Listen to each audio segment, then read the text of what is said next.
മക്കളെ ഒരു ഇമ്പോർട്ടൻ്റ് ആയിട്ടുള്ള ഒരു അപ്ഡേറ്റ് പറഞ്ഞു തരാൻ വേണ്ടിയിട്ടാണ് ഈ ഒരു വീഡിയോ ആയിട്ട് മിസ് വന്നിട്ടുള്ളത്. അപ്പോൾ ഓൾറെഡി നിങ്ങൾക്ക് ഇവിടെ കാണാനായിട്ട് സാധിക്കും, തദ്ദേശ തെരഞ്ഞെടുപ്പ് പ്രഖ്യാപിച്ചു. അതായത് നമ്മുടെ പഞ്ചായത്ത് ഇലക്ഷൻ വരാനായിട്ട് പോവുകയാണ്. അപ്പോൾ ഇത്തവണ ഒരു പ്രത്യേകത ഉള്ളത് എന്താണെന്ന് വെച്ച് കഴിഞ്ഞാൽ 2 ഘട്ടമായിട്ടാണ് ഇത്തവണ തെരഞ്ഞെടുപ്പ് നടക്കുന്നത്.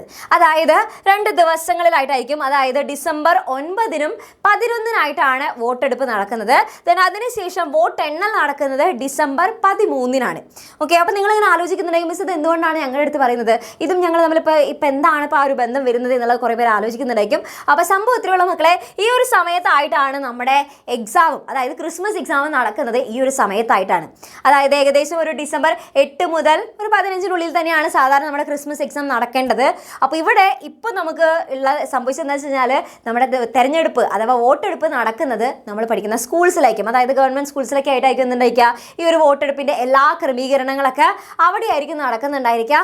അപ്പോൾ അതുകൊണ്ട് തന്നെ ഇതിപ്പോൾ വോട്ടെടുപ്പിൻ്റെ ക്രമീകരണം നടത്തിയാലും അതേപോലെ തന്നെ വോട്ടെണ്ണലൊക്കെ നടക്കുമ്പോഴായാലും ആ ഒരു സമയത്ത് നമുക്ക് അവിടെ എക്സാംസ് വെക്കുക എന്ന് പറയുന്നത് സാധ്യമായിട്ടുള്ളൊരു കാര്യമല്ല.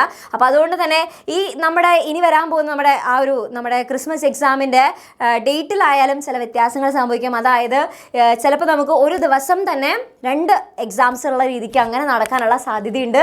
അതേപോലെ തന്നെ ചിലപ്പോൾ ചാൻസ് മിസ്സിന് അറിയില്ല, കാരണം കൺഫർമേഷൻ ആയിട്ട് കിട്ടിയിട്ടില്ല.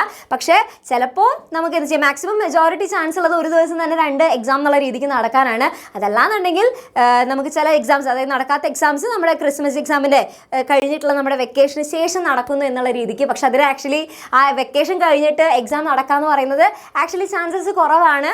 അപ്പോൾ നമുക്ക് നോക്കാം എന്താണ് ഇനി വരാനായിട്ട് പോകുന്നത് എന്നുള്ളത്. അപ്പോൾ കൺഫേം ആയിട്ട് അവിടെ ഒരു തീരുമാനമായിട്ട് ഇതുവരെ അറിഞ്ഞിട്ടില്ല.